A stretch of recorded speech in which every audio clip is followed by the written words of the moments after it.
Missed an episode of your favorite podcast? Choose from over a decade of content in our archives, not just the latest episode. All free at GCNlive.com. This is your call to action. Get prepared, America. Economy, survival, energy, disasters. This is USAPrepares.com. Informative radio, educational radio. Interact now by emailing instructor@USAPrepares.com or text at 434-390-7953. Class, please take your seats. Now, your instructor, Vincent Finelli.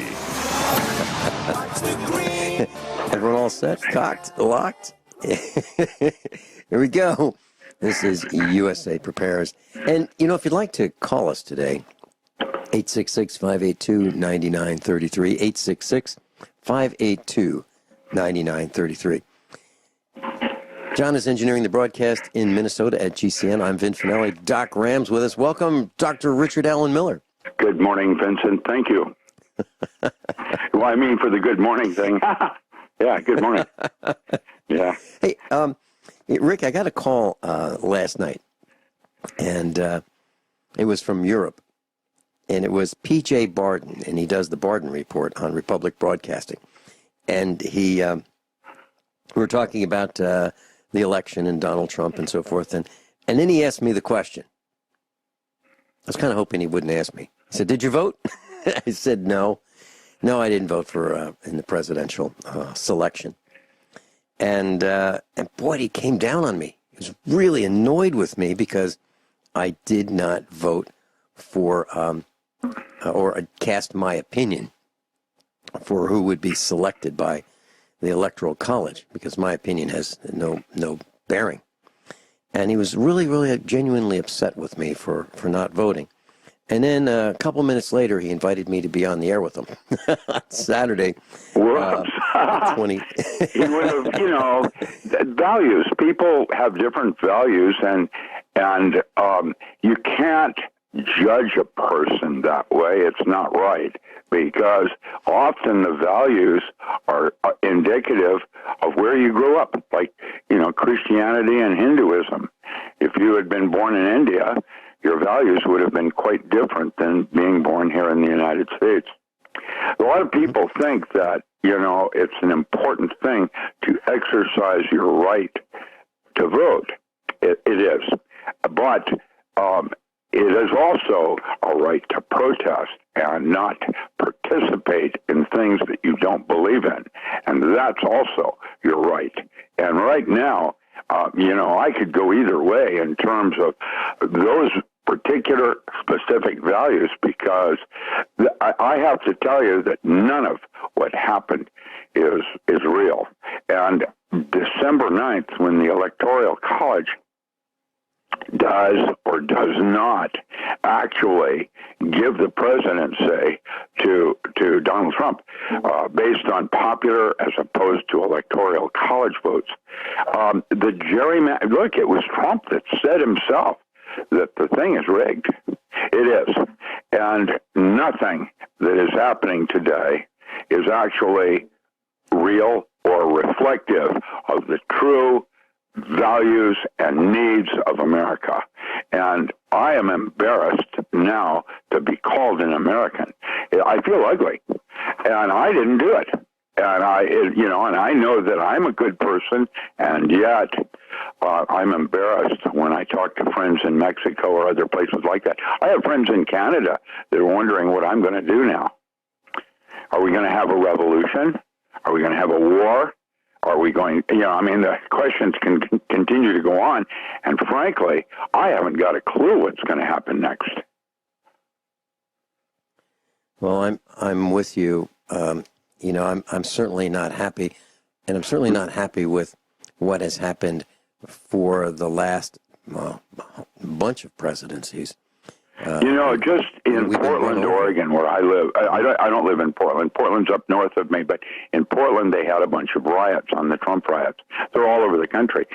70 95% of the people participating in those riots were not even from Oregon. How does that work? They interviewed a couple of kids. One was 18. He voted for the first time, and he voted for Clinton and thought that Donald Trump was a buffoon. Well, an 18-year-old having that level of opinion is laudable, and I'm impressed. And yet, the kid was not from Oregon. How does that work? Why is he rioting in Oregon? I have a lot of questions. I don't believe that any of it is true. I think there's shills going on. Certainly, the athletes that are banning the Trump hotels now have a right to do that. I remember when they wouldn't want to do it down in the South because of prejudice and discrimination. Vincent, are you there? Did I lose you? Yeah, no, I'm here. I just had a small technical difficulty. Isn't it amazing how it always seems to happen when we're about to do something like this? Yeah. I was on the phone last night. I had a chance to talk with one of my college friends. She and I were lab partners back at the university in the 70s, and wow. She sent me an email and said, how you doing? And so when I was on the phone with her, she said, I haven't seen her in the last, maybe 15 years or so. And she said, I checked the arrest records to see if you were okay, to see if you've been arrested. And I'm not kidding. Yeah. I'm serious. Radical you, huh? Well, I don't know why she didn't just call the house. Well, she had a whole bunch of phone numbers. So she didn't call the house, but she was concerned that I was arrested and have disappeared. So she wanted to make sure I was okay. And I thought that was kind of interesting. But we talked about the election, and so I said, well, did you vote? She said yes. And she asked me if I did, and I said no, and I explained why. And she thought that was reasonable. So we're talking about, a very educated person. She's the chairwoman of a department in a college. So she's bright. She's, on top of what's happening. But we talked about, I said, well, why don't you just go to a search engine and type in Clinton, deaths, Deaths, and see what happens. And so we talked about, the number of mysterious deaths around the Clinton family. And I explained how dangerous it would be to be a friend of the Clintons. It would, shorten a person's life expectancy. Yeah. Mm-hmm. And so we went over that, and, when we were done, I think she had realized that, I guess her vote didn't count. Her husband's vote didn't count. None of her children's votes counted. Of course, mine, if I had voted, didn't count. And that's just the way it is. And so over the years, I was thinking about the people whom I supported. Initially, I supported Ron Paul. That didn't work out. I voted for H. Ross Perot. That didn't work out. The guys who I think are the best candidates don't seem to make it. So now I'm wondering, what happens when none of them are considered even valid candidates? Like this election. Neither is truly what I would call presidential material. I would have thought that our president is supposed to reflect our most educated and most scholarly. Well, Donald Trump is supposedly a man of an IQ of 120 or so, maybe up to 130. George W. Bush was the selected person to be at the head of corporate U.S., and his IQ was the lowest of all the presidents. He even had what was called Bush-isms. And one of the things that he said, if I'm not mistaken, is he's been misunderestimated all his life. It's not even a word. Misunderestimated. Yeah, I've been misunderestimated. Yeah, well, they now have a computer that does that. But, I have to say that the whole thing is creepy, and that I just don't get it. I don't get it. Trump may still not become our president. Well, it would be a terrible thing if he's taken That out. would cause a revolution for sure. You know, if the Electoral College reversed for the first time in history, and they could December 9th. And Soros, who's also a criminal, it said so, is that the fix was on and that this would happen, and that at some point when they tried to give, the Electoral College tried to give the presidency to Clinton, she would not be able to be found, like habeas corpus. And there's a name that just came up this morning, Henry Kissinger. He's there's your boy from Brazil. That is scary to me.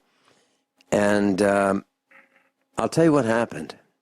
Maybe this is coincidence, but let me explain it.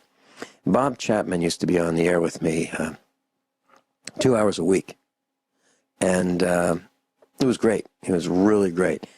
And one day I asked him, I said, so who are these, these people who are really running the world?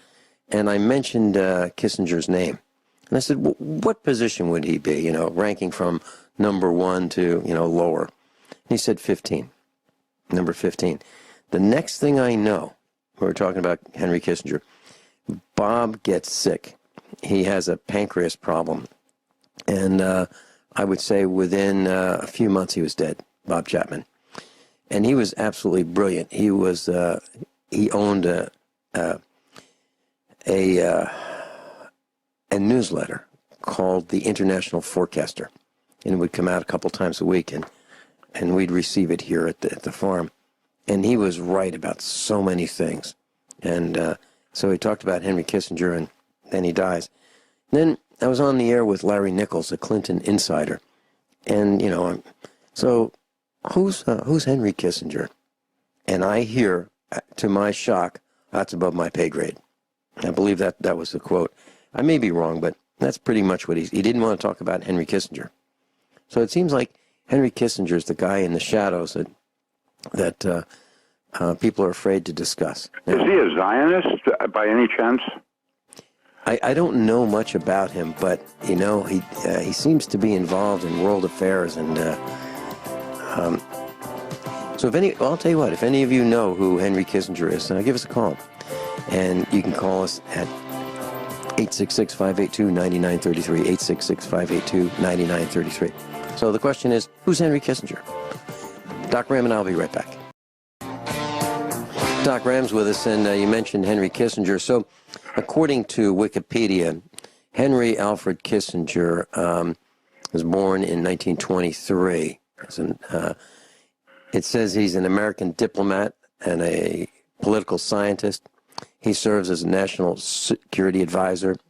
He served as a national security advisor in the,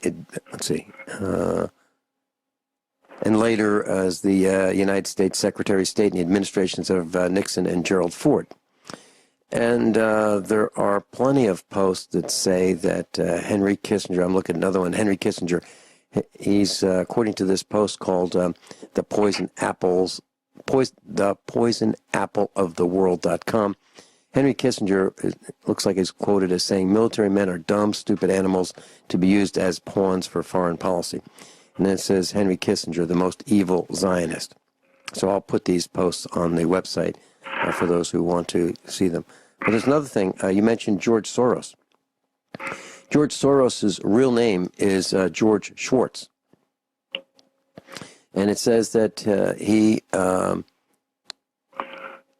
let's see, where was this about? That he is has dual citizenship, United States and Hungary. So that's interesting. So he has dual citizenship. So where is his loyalty? Yeah, I don't have a clue in any of this stuff. I much prefer to be a nerd, not involve myself with these kinds of people.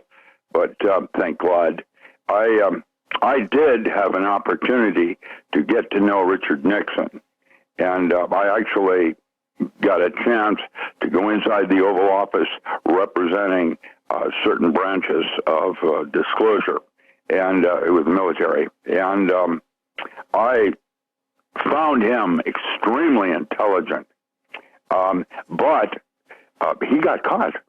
And I'm wondering what the action is between the FBI and Hillary Clinton. I'm wondering why that happened as it did.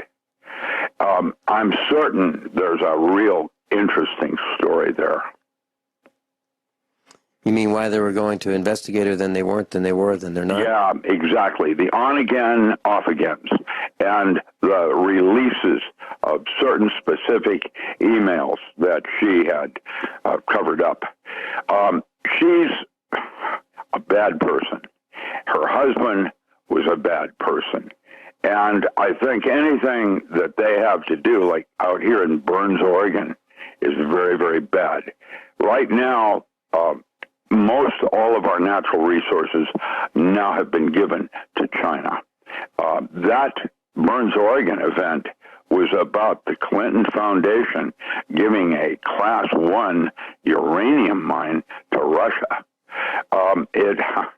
And people were killed because of it as a plausible deniability thing.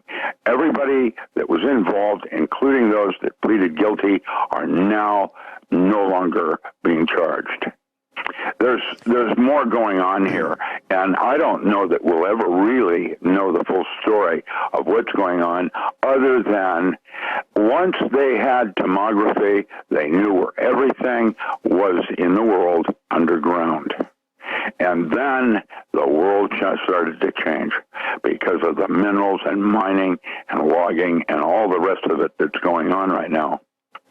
It's, I feel like we're being duped, and that there's something way more sinister going on than just the 1%ers.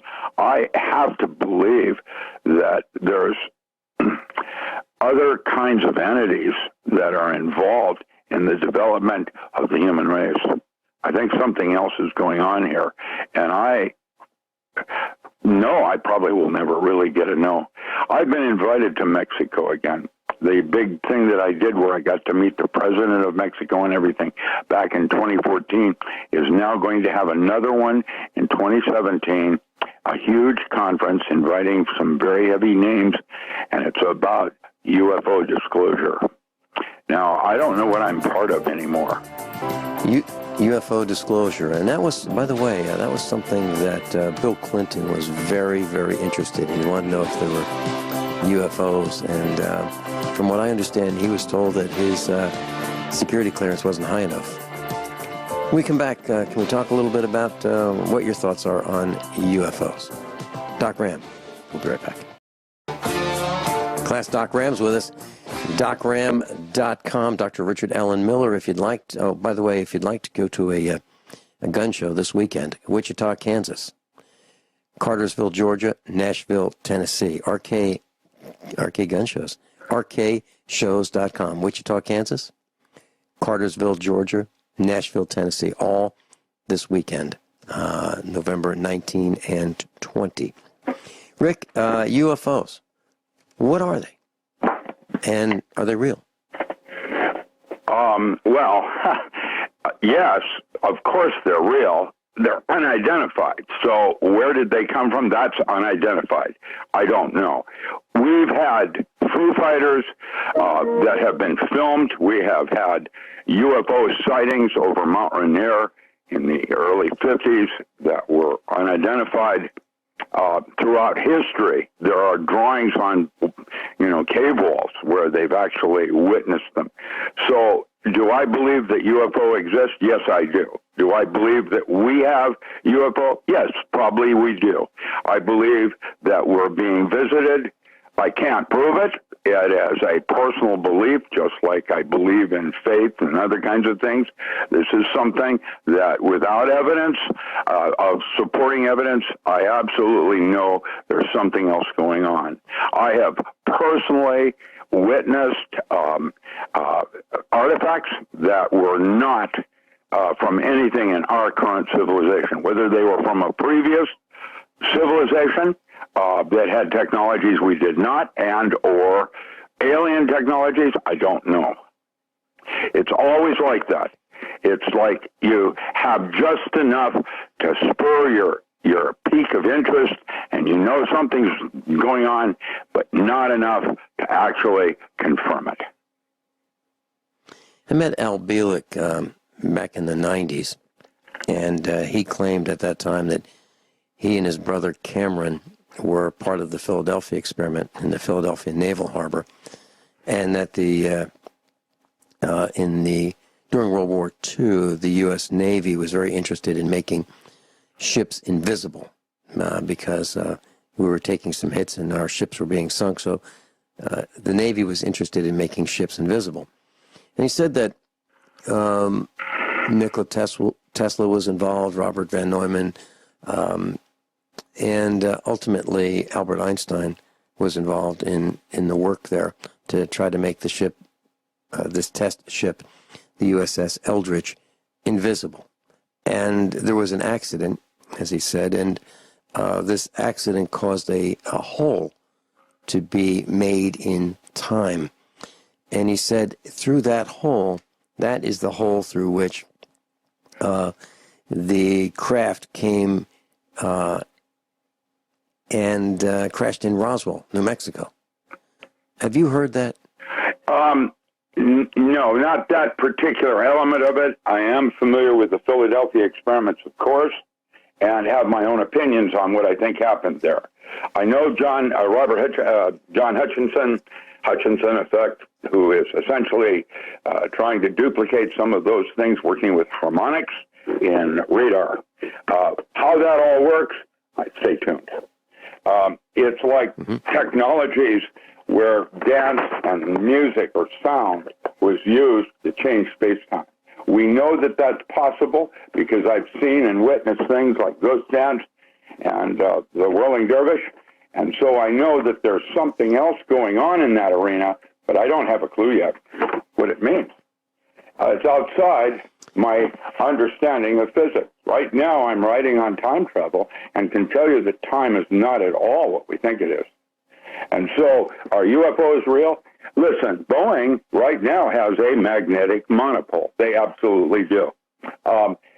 It is obviously being used for some kind of a craft that balances itself on a space-time curvature. And whether they're using 3 or 4 magnetic monopoles like you would a chair in balancing for union, I don't know how that all works, but I do know that we have that technology. We have teleportation technologies right now. So I don't know what it all means. I know that I don't know. Yeah. When you say magnetic monopole, are you talking about some kind of a thrust engine that can be used? It's not an engine. Propel? It's a one-sided magnetic monopole. Mono meaning one. That means it's either negative or positive, and the lines are coming out of it or the lines are going into it, but that it goes outward. And we have theoretically proposed such a concept. I have written some technical papers on that event, and now we have it. How it's being deployed in aircraft and or other kinds of vehicles, I don't know. I know that Boeing on it.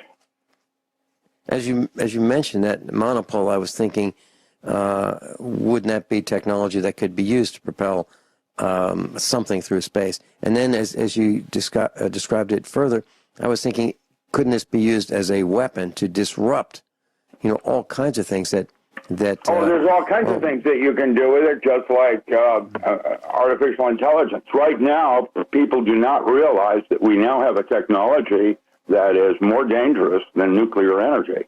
The artificial intelligence and the D-wave technology of artificial intelligence has the potential of, people like Elon Musk and others are talking about us being trapped in a computer simulation. And when you realize that the Earth is made of silicone, that's another kind of life form. And that's what we call computer chips. And so I don't know. I can speculate because I love science fiction. I am your Huckleberry in that regard. But I don't know. When you say trapped inside a simulation, are you saying something like we have computers running everything? We have computers. I have an old Mercedes, and this darn thing will not let me start it and then put it in drive or reverse or neutral. The gear shift lever is absolutely, positively stuck. It's stuck because of a computer control. And so I have to manually override. I literally have to stick a pen, the diameter, like a Bic pen, inside this secret compartment that Mercedes puts there to override the computer control that will not let me put the there's a series on TV that people could watch that if they're not sure what I'm talking about, called Person of Interest. And it is well done, well written, and semi-accurate in regard to what I think and understand is going on with artificial intelligence. And right now, this kind of life form is able to go into universes that a man cannot. Further, they're now, just as of yesterday, in Futurism Journal, they're talking about giving AIs the ability to feel pain. Now, imagine where this may go when we start to get into Kurzweil and his transhumanism. There's something else going on here, and time and space are not what we think they are, and when we do things like the Philadelphia experiment, we are left with more questions than we have answers. So do you think that it's possible that there was an accident? Yes, Dr. Carl Schleicher, one of my mentors, did the Philadelphia experiments, and basically they were working with radar systems to create an object that was invisible to radar. And what happened next was a seemingly spatial distortion that occurred that allowed several different kinds of things to fall into the same space together. Now, we know that a chair is not solid, that it's basically composed of mostly empty space. And what happened was that several things occupied that same location, including several human beings. And they were killed, of course. But we don't understand what that meant because we still don't have an accurate understanding yet on what space or time actually are. Yeah, that was one of my questions. What actually is time? Well, there it is. That's what I'm trying to write about now. It is the moment. And it's a cavitation ball. It's a like when a drop of water falls from the sky and hits a pool of water, there's that drop of water pops back up into the air, only it's not a drop of water anymore. It is a bubble trapping air inside it, and it's in a topological metaphor where it's turning inside out as a topological surface. It's called a cavitation ball, and we observe it in the most simplest of processes where we have a screw on a submarine or something going through the water, creating a bunch of little air bubbles. They're not air bubbles, but that's what they are. They're called cavitation bubbles. And that has now become the foundation of understanding how the Casimir effect works and cold fusion processes found in the leading edge of a wave that allows you to be able to surf. We're now only just now understanding how these processes work, and we observe them doing strange things to space-time, and yet we have no idea yet what it all means. Yeah, that was one of my questions. What is cavitation? And it appears that there are these air bubbles that... Well, it has to do, and by the way, yesterday on Facebook I posted they have found a second phase of liquid water that is very interesting, and I posted that on my Facebook page at docram.com. Now, that is the breakthrough. We are now discovering that water is not what we thought it is. It has a whole bunch of different elements to it, including ortho and para water. Levorotary, where it's the dipole moment is going off in that direction rather than this direction. And so there are two kinds of water and then we have the isotopes. And that was another question I had about sea levels rising. I mean, every time I make a discovery, there are more questions than there are answers. Absolutely right. And so one of those questions is, sea levels rising. We've learned that you take ice and it melts, and even though it's bigger, it may have a bit of good news. Breaking news: Director of National Intelligence James Clapper resigns, and as appointed persons in the administration, they're required when the term of their CEO is over, they're required to turn in letters of resignation. Well, James Clapper has already done that, so it's great. It's just a good first step to have some new blood in there, different blood. That's in concert with never re-elect anyone. So that's great news. James Clapper, Director of National Intelligence, resigning, and he's going to stay through the end of the term, but he's leaving, which is wonderful. George in New Hampshire, welcome. You're on with Dr. Richard Allen Miller. Hi, Ben. Hello, Rick. Hey. I just wanted to say one thing that you mentioned earlier. Bill Clinton asking about UFOs and told that he didn't have a high enough security clearance.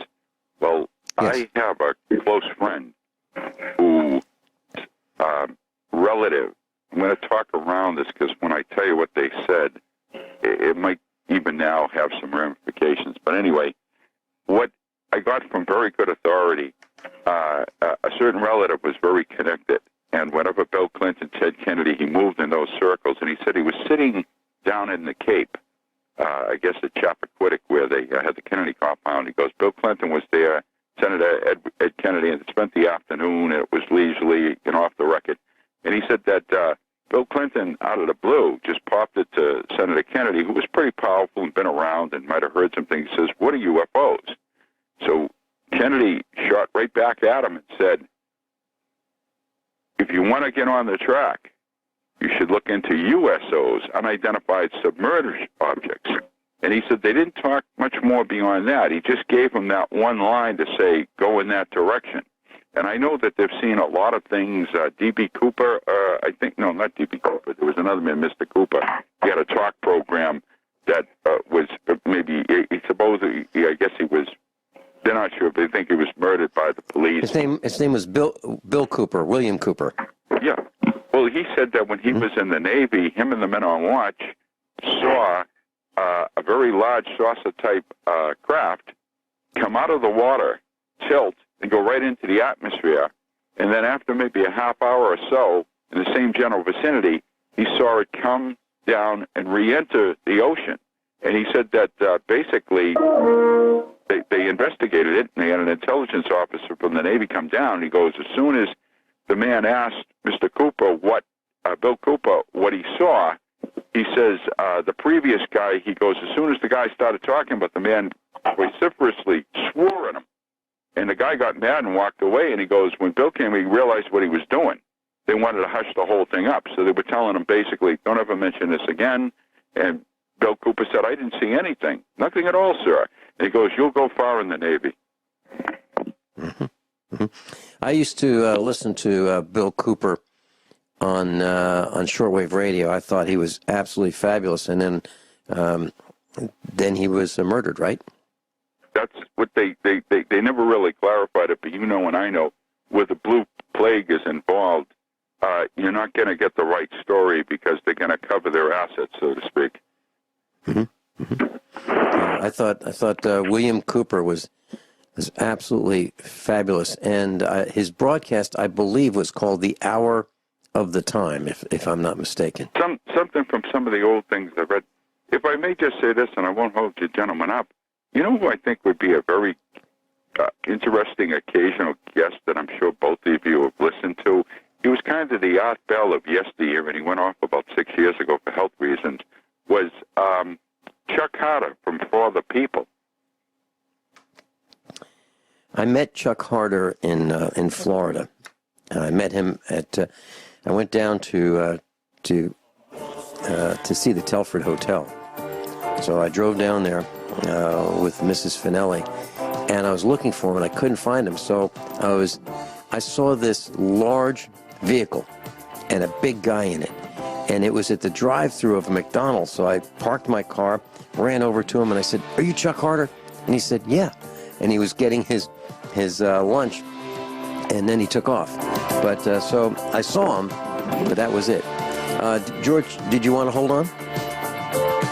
No, that's okay. Thank you. Good talking to you. Great. Bye-bye. Okay, good talking with you. Yeah, I'll see if I can find contact information for Chuck Harder. And I used to listen to him as well, his broadcast, and he had a publication For the People, and I think that was the name of his broadcast. We'll be right back.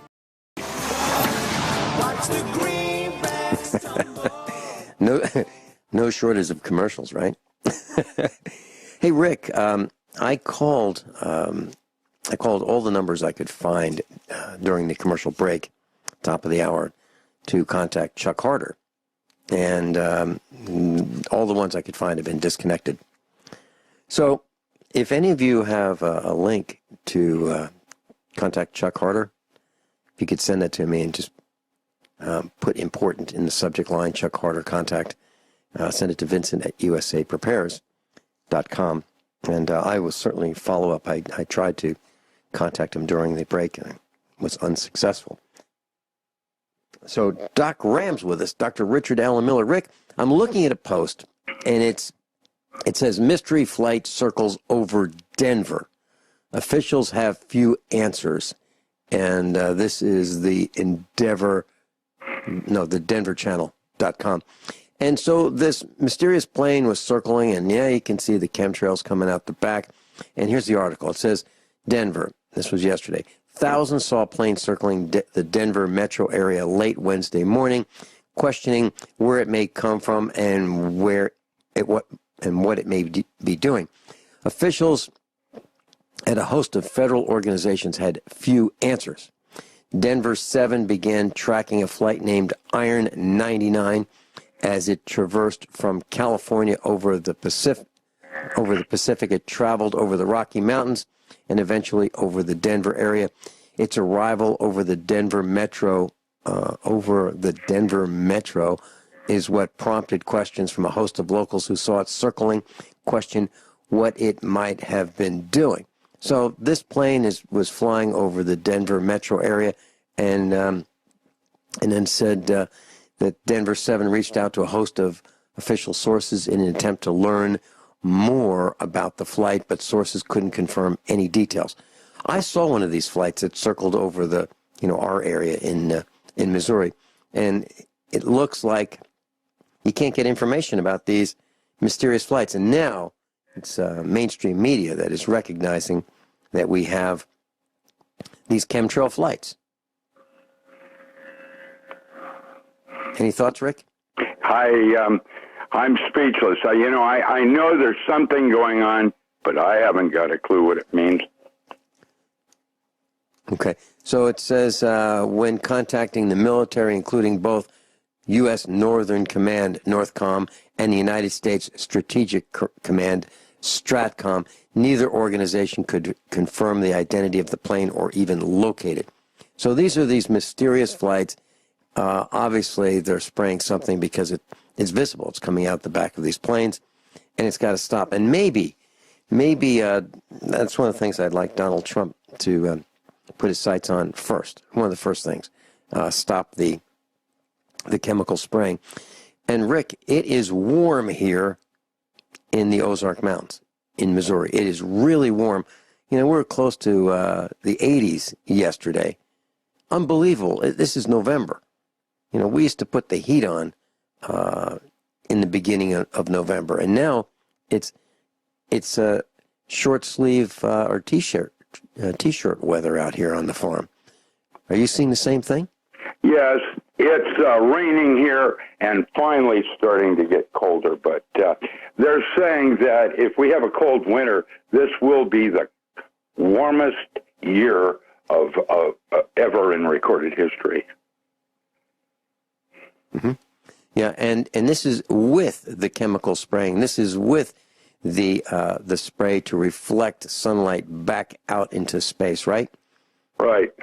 And we're still having warm weather. We've got a obviously serious we problem. Even the reindeer. There's reindeer up in the Arctic that they're talking about, like maybe 80,000 head of reindeer have died because the weather change up there has created a shortage of food. They can't get at it because it's under snow. Mm-hmm. Mm-hmm. And that's a problem for farmers. And I remember well over 100,000 head of cows died because of a fast, deep snowfall in the west, near the Rockies, and the cows could not find food. And of course, they need more food when it's cold. And that is something that I'm extremely concerned about, this winter. I don't know if we're going to have this cold winter, but we're expecting it, and we're making sure all of our equipment can feed the cows and unroll hay and make sure that the cows can get into the woods for shelter and make sure that they also have water. I mean, those are really important to us, and we're very concerned about that this winter. So we've got big cleats on our tractors, those Chevron pattern rear tires. We've got four-wheel drive tractor. We're doing everything we can to make sure that we're prepared. And that's another thing. We get a lot of calls here at the farmhouse, and I can't take a lot of calls because I'm out working on the farm preparing for what I believe is going to be a rough winter for the animals and us. I may be wrong. I'd be delighted if I'm wrong, but we're preparing for it at any event. Rick, you were talking about the second state of water. Can you give us a little bit more information? Do we know any more about the second state of water? Water has different phases where, we used to talk about the three phases of water where it would go into a liquid, gas, or a solid. But now we've realized that there are other forms that water has. For example, on Mars, at 100 below Fahrenheit, it will not freeze. It'll still remain as a liquid. Now, that's called a phase of water. Other forms have to do with where water clusters with itself, like H3O2, where you have three water molecules joining together in a cluster, and then a free radical ion from one of them running around. That's what you would find around a waterfall, and that behaves completely differently. And then you have where you have hydrogen peroxide, which is H2O2, and you would bring a third hydrogen molecule in that would bond and create what is called exclusion zone water. That is a very interesting state of matter. It is what touches all surfaces. That was Rustum Roy's work at Penn State, where he would put a small drop of something in water, and it would restructure the entire content of the water vessel because of the different forms of water touching the surface and the way it would behave. Rick, we've got a call from Australia. Gwyneth Isaacs is joining us. Gwyneth, welcome. Hello, Vincent. How are you this evening? Well, it's this evening over here. It's actually early in the morning over here. 3 a.m., isn't it? 3:15, yeah, maybe? something like that. Yeah. Yeah. Gwyneth, so what day started there. You called me earlier this morning, and you've got some news for us. Something that happened to you in Australia. You want to share that with us? Yeah. I had some visitors earlier today. Basically, 3 police cars with 5 police officers showed up my place, and they would not leave. Mm-hmm. They showed up at my place. What was that, sorry? Did you invite them to leave? I told them to get off my land. Mm. And they would not leave. They said that I had missed a court date. Now, I didn't know that there was actually a court case going on because they said, well, we sent you a letter and I didn't receive the letter. And, normally if there's a court case, they're supposed to inform you, and you have to receive the summons by, registered mail, or it has to be handed to you, right? Right. And I didn't receive anything of the sort. And they said, I didn't see it, they said they had a warrant for my arrest. Oh, so did they arrest you? Well, they were going to. They said, well, we will arrest you if you don't sign this bail form, and then you may go. And I said, well, if I sign that form, it's not going to be of my own free will. And they said, okay, well, we'll arrest you then. And I said, oh, I'll sign it, but it's going to be under duress. And they said, oh, what is under duress? I said to them, do you know what under duress means? And they said, yes. And I said, did you know that it means the same as via coercio, which is by coercion, and it means the same as enslavement. And I said, do you understand that you are enslaving me?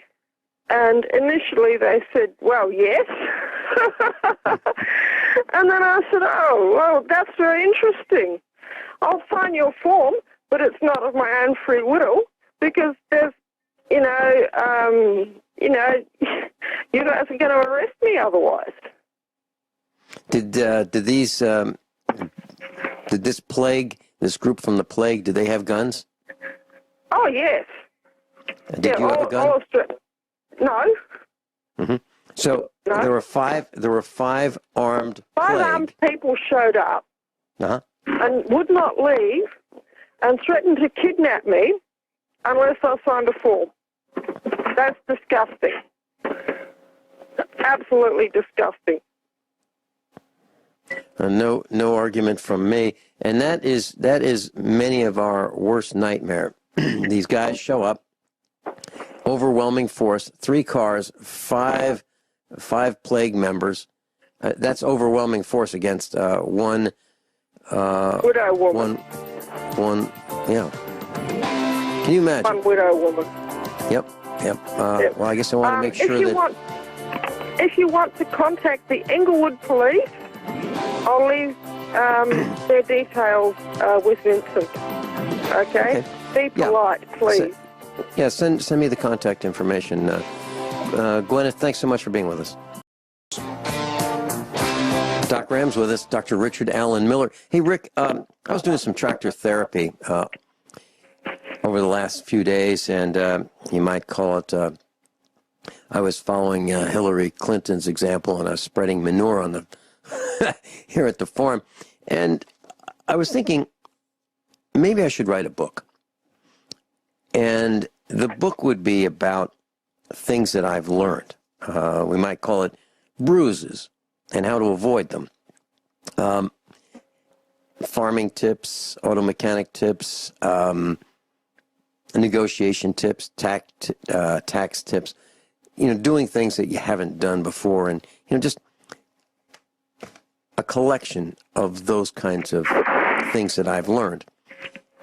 Do you have any advice or counsel for me? Should I pursue this? I'm not sure. What do you mean? Well, how does one go about writing a book? Do you organize your thoughts? Do you put down a everybody does it differently. Yeah, everybody does it differently. Well, knowing me the way you know me, what would you suggest? Just dictate it into Dragon Naturally Speaking, or what would? Yeah. Just start writing, and then allow it to organize itself. Okay, because I'm easily distracted, so maybe. Okay, and how long does it take to write a reasonable book? I don't want to do a lousy job. I want to do a pretty good job at this. Actually, I want to do a very good job. Everybody's different, and so for me, I can write a book in 1 month. Well, I've seen you type, and you are really fast. No, it's what I do. It's just, my thoughts are already semi-organized so that when I start to write, it's already coming out in the way it should. Mm-hmm. I write almost like I speak. Yeah. Do you, when you write, or after you've written, do you have someone review it for grammar for proofing, and for flow? typos and sentence structure and punctuation and Yes, I have someone read it to tell me this is really clear or this is not very clear. Mm-hmm. Okay, and what's the next step after you've gotten your file together? Meaning you've gotten your book written. What do you do with it next? Well, do you have okay, a then publisher? You have layout, stripping, and artwork, and how you want it to look. The physical appearance of the book. Does it read? Do you need a bigger font? Do what size of book are you writing? How many pages is it going to be? Mm-hmm.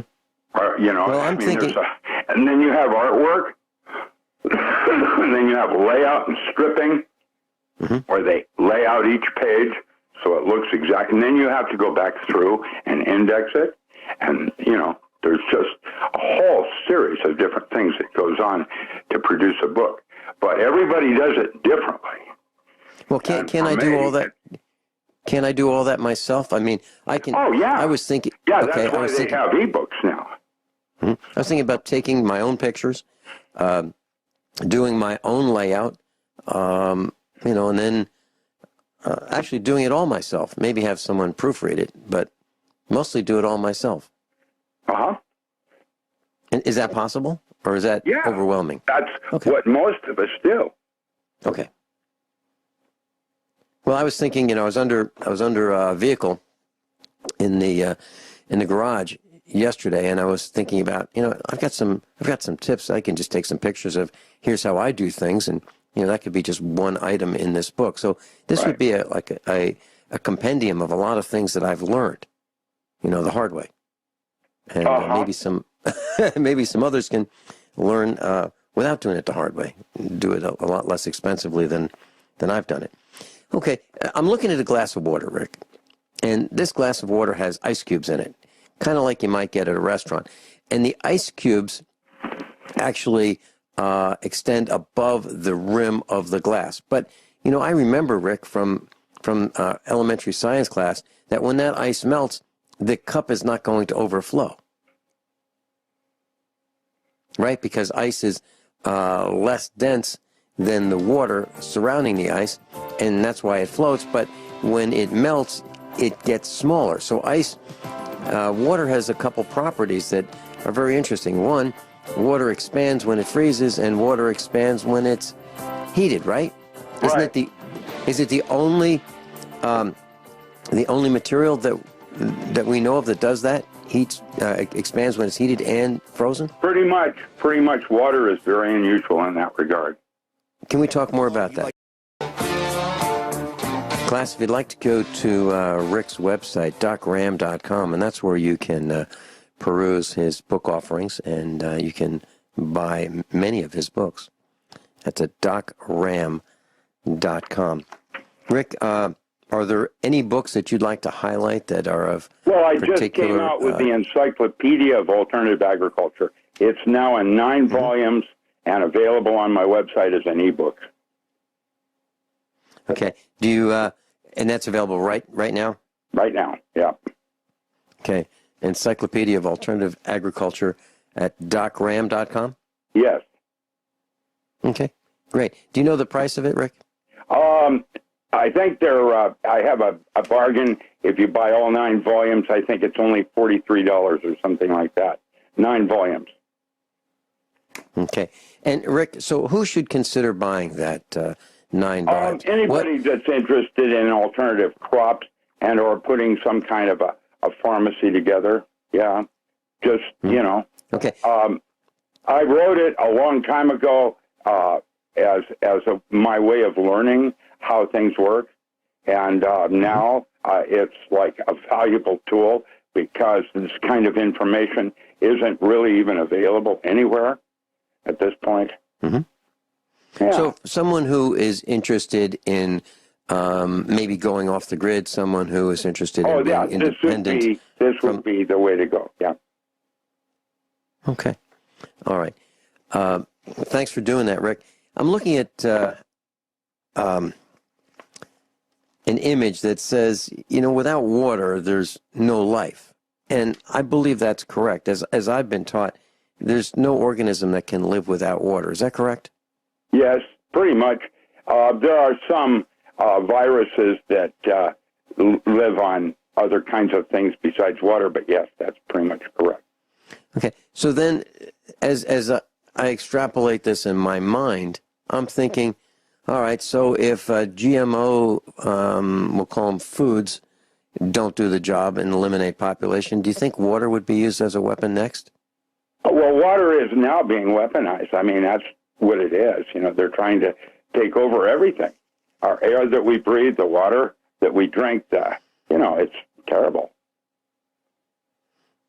Well, that's a concern. I'm trying to think what we do about this other than filter our water and get away from the cities. I mean, those are two things that I'm thinking about. I mentioned to Norm Shealy yesterday this black dust that I've noticed. I'd like to share it with you as well. So I was working on an air conditioning system in a city on the East Coast. A refrigerator. And I was cleaning out the coils. And I noticed this black dust. It's like an oily black dust. And I haven't seen that here on the farm. We have dust. And if we go under our refrigerator and look at the coils, it's going to be a tan-colored dust. But this dust on this refrigerator on the East Coast in a city was black. I noticed that when I was walking on the sidewalk near a Chinese restaurant and a pizza joint, there was black discoloration on the white sidewalk where people would step coming out of the pizza restaurant and the Chinese restaurant. And then I was teaching an automotive class here at the farm, and I was explaining that the black dust on the front wheels of the vehicle we were working on was a result of the brake pad dust. And I was thinking then that, you know what, this black that I'm seeing, black dust that's collecting in cities, is a result of brake pad particles. And I'm thinking that this is a pretty dangerous thing. But most people don't see it. They don't see it because it's these small particles of airborne brake dust. But a lot of them are containing asbestos and lead and cadmium and other metals. Rick, do you think that this is a serious threat to our health? We're heavy metals and all of that are invasive in almost everything now, our food and everything. Mm-hmm.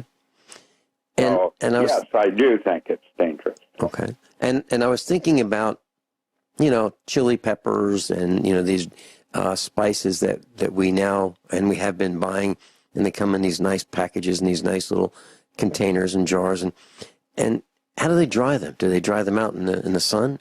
Do these particles land on these spices and the lettuce and, all these other things, and the wheat that goes into pasta and bread and whatever else we may consume as villagers, going to the store? I can't see how we can get around being poisoned by some of these airborne particles, including radiation. I can't figure out how to fix it. Is there a way other than growing our own food and washing every single surface area of the food we eat, before it's processed? Is there a way? I can't think of one. Did I just lose Rick? What's that? Do you have any sorry. I've got something else going on here. I have to. Sorry. Okay. Well, I'm unable to figure out a way that we can eat food without having it being covered to some extent with these airborne particles. I'm talking about spices. I'm talking about wheat. The grains.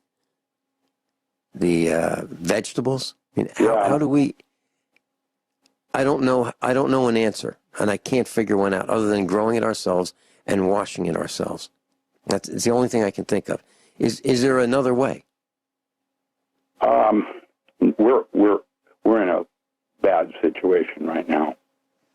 Okay.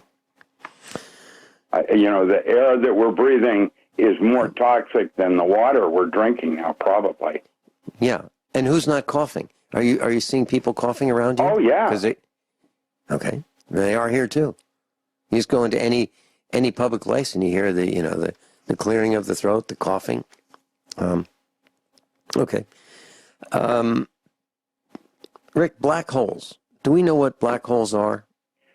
No, we don't. We have an idea and theory on it, and more likely than not, it's a cavitation process where the black hole has a white hole at the other end of it that allows a different kind of a universe to occur, kind of like the difference in between death and consciousness.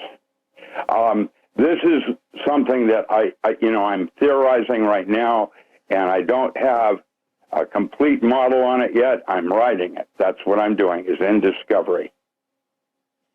So is a black hole like a funnel that is spinning?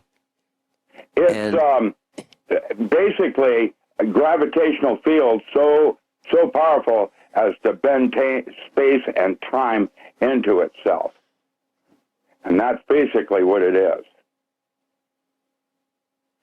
So, a black hole is at the center of all of our universes. Each of our galaxies has a black hole in it. And I don't know where that goes, but we can speculate. We have things like dark energy that we don't understand what it is. It might be from the other side of the black hole. Who knows? So are these black holes in equilibrium at this point, or are they pulling toward each other? Or they're in collision, and so they have all kinds of different black holes. Some are stable, and some are not. And they're constantly changing the universe. Okay. Does that impact earthquakes? Does that impact our? Well, yeah. Pretty much all earthquakes are a direct result of what our sun is doing at any given moment, and that is pretty much where we're at right now. We have a sun that is starting to change and create a situation on Earth with weather and other kinds of things. And we call it global warming, but really it's just our sun making changes, which is what it's always been about.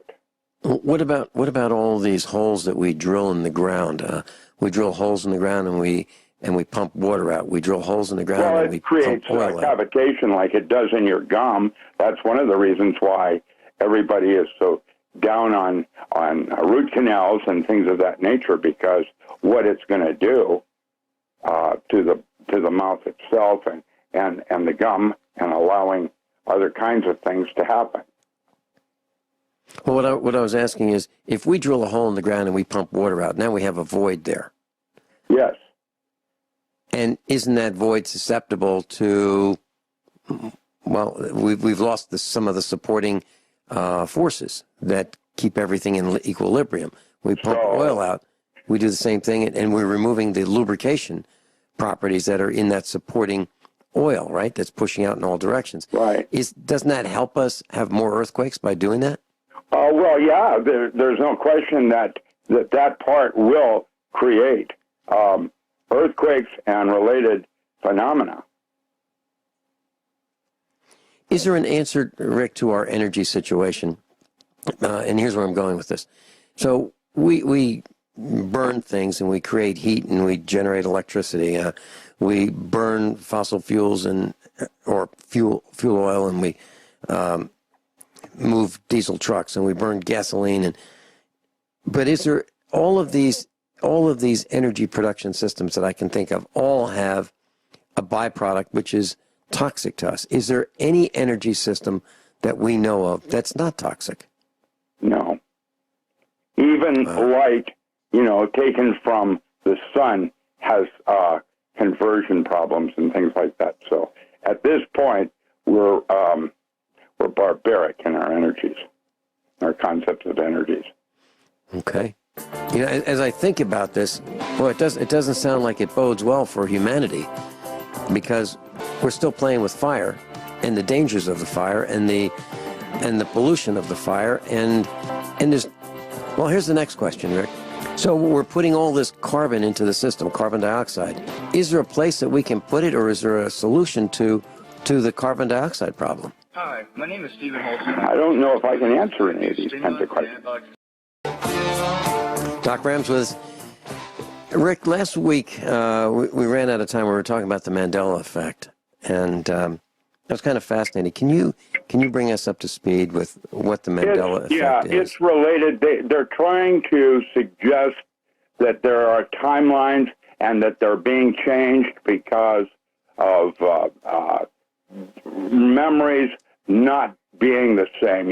There's things like the Care Bears, and they do a bunch of examples where our memory of something is a little different than what actually happened. How does that work? I don't know how it works. It is a product of our times where we remember something slightly differently than the way it actually happened. And so that part is called the Mandela effect, where apparently a bunch of people thought that Mandela died, in the 80s, when in fact he's still alive, kind of thing. And how does that work? You're not talking about where we know that we learned about Smokey the Bear, and then now the government then tells us. The government tells us, no, that's not what you heard. It was Smokey Bear. Yeah, right. Exactly. And they're lying to us. So you're saying I don't know kind of like that? They're lying as much as our memories are somehow remembering something different than what actually happened. How does that work? Well, I know for sure it was Smokey the Bear. Don't you remember that? Yes, Smokey was always the bear. That's correct. And so Smokey Bear is a new concept, but a lot of people remember when that was actually being touted as a valid memory. And so people are trying to say, well, you're working from a different timeline. And that is actually what I'm writing about today. I'm actually writing about that today. And when they were trying to convince us that it was not Smokey the Bear that we learned about probably in the 60s, only you can prevent forest fires. That's what Smokey the Bear says. And they're saying, no, it wasn't Smokey the Bear. Just like it's not Easter the Bunny. It's Easter Bunny, not Easter the Bunny, and it's Smokey Bear, not Smokey the Bear. Right. So is that what we're talking about? Yes, and how does that work? That you can go back and see that Star Wars seemingly has statements about Luke and Darth Vader that are different than what you remember from the actual movie. Mm-hmm. Okay. And do you think this is designed to confuse us, to keep us off guard? No, I think it's a product of current physics changing what we think a quantum universe is and what it is not. There's a difference. There's a difference in things now than there were originally. And how does that work? Well, some of it is confabulation, the idea that we have somehow misremembered something, and how's that and why. And of course, until it actually happens to you, doesn't mean very much. I'm going to write that article. When I'm finished with it today, I'll give it to you for post. How's that? And we'll see. I'd love that. Sounds fabulous. Got Mike in Tennessee. Welcome. Hey, Real quick, I know time is short.